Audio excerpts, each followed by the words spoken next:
A trader claims to sell flour at a profit of 47%, but also dishonestly uses a weight which is 8% less than what is mentioned on it. Find the total percentage of profit earned by the trader. Round off answer to the nearest whole number అంటుంది.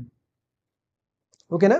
So ఎప్పుడైనా సరే ఇలా trader type of questions వచ్చినాయి అనుకో, మనం confuse కాకుండా సింపుల్గా selling ప్రైస్కి కాస్ట్ ప్రైస్కి రేషియో తీసుకున్నాం అనుకో, ఈ టైప్ ఆఫ్ క్వశ్చన్స్ని చాలా ఈజీగా చేయొచ్చు. సో చూడండి, సెల్లింగ్ ప్రైస్ ఎంత, claims to flour rate 47% profit అంటుంది. అంటే సెల్లింగ్ ప్రైస్ ఎంత 147 అయినా, 147 divided by 100.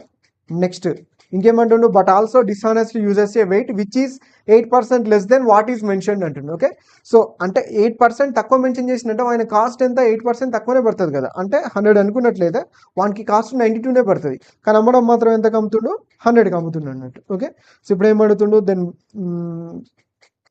Find the total percentage profit అడుగుతుంది. చూడండి ఇక్కడ ఈ 100కి క్యాన్సిల్. సెల్లింగ్ ప్రైస్ ఎంత 147, కాస్ట్ ప్రైస్ ఎంత 92. ఓకే, సో ప్రాఫిట్ ఎంత వచ్చింది, ఇక్కడ 7 అక్కడ 47, ఎంత 54, అంతే కదా. సో ఇదెంత 92.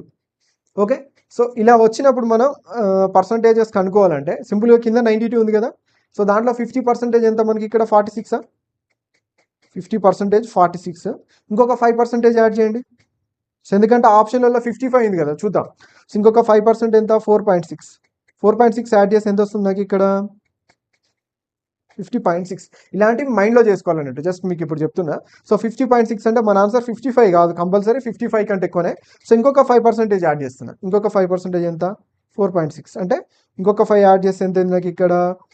ఓకే, 55 + 5 ఎంత 60 ఎంత నాకు ఇక్కడ అప్రాక్సిమేట్లీ 55.2, అంటే నియర్ బై వచ్చిందిగా 54కి. ఇక్కడ మీరు వేరే ఏదేదో చూడకండి, 54 కదా మనకు రావాల్సింది.